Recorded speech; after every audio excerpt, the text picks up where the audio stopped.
বৃষ্টি মাথায় নিয়ে জাতীয় স্মৃতিসৌধে শ্রদ্ধার মধ্য দিয়ে অন্তর্বর্তী সরকারের পথ চলা শুরু। ডক্টর মোহাম্মদ ইউনূসের নেতৃত্বে তারুণ্য আর অভিজ্ঞতার মিশেলে নতুন বাংলাদেশ গড়ার প্রত্যয়। সিনিয়র সিটিজেন নাগরিক সমাজ, তাদের অভিজ্ঞতা, গ্রহণযোগ্যতা এবং একই সাথে আমাদের যে তারুণ্যের শক্তি, এই উভয় মিলে আমরা বাংলাদেশ রাষ্ট্রটাকে আবার নতুন করে সাজাতে পারব। সুষ্ঠু ও নিরপেক্ষ নির্বাচন প্রদানের মাধ্যমে গণতান্ত্রিক সরকারের হাতে ক্ষমতা হস্তান্তরের মধ্যে দিয়ে আমরা এই সরকারের সময় শেষ করব। আমাদের তরুণ সমাজ আমাদের জন্য যে অপূর্ব সুযোগ এনে দিয়েছে দেশ গড়ার, এই সুযোগটা যেন আমরা কাজে লাগাতে পারি। ছাত্র আন্দোলনে প্রতিটি গুলির বিচার হবে, অন্তর্বর্তী সরকারের প্রথম ক্যাবিনেট বৈঠকের সিদ্ধান্ত। দ্রুতই খুলবে শিক্ষা প্রতিষ্ঠান।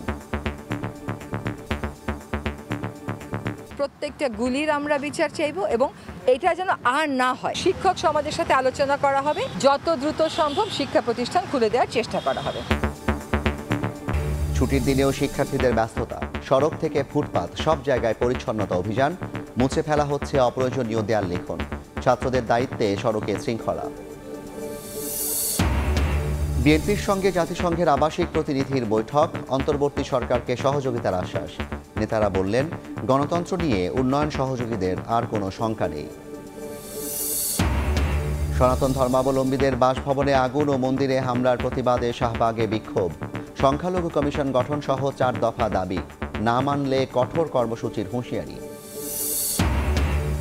এবং চালু হলো রাজধানীর তেজগাঁও সহ দেশের বেশ কয়েকটি থানা। সহকর্মী হারানোর বেদনা নিয়ে যোগ দিলেন পুলিশ সদস্যরা, জানালেন কমান্ড মেনেই কাজ করেছে বাহিনী।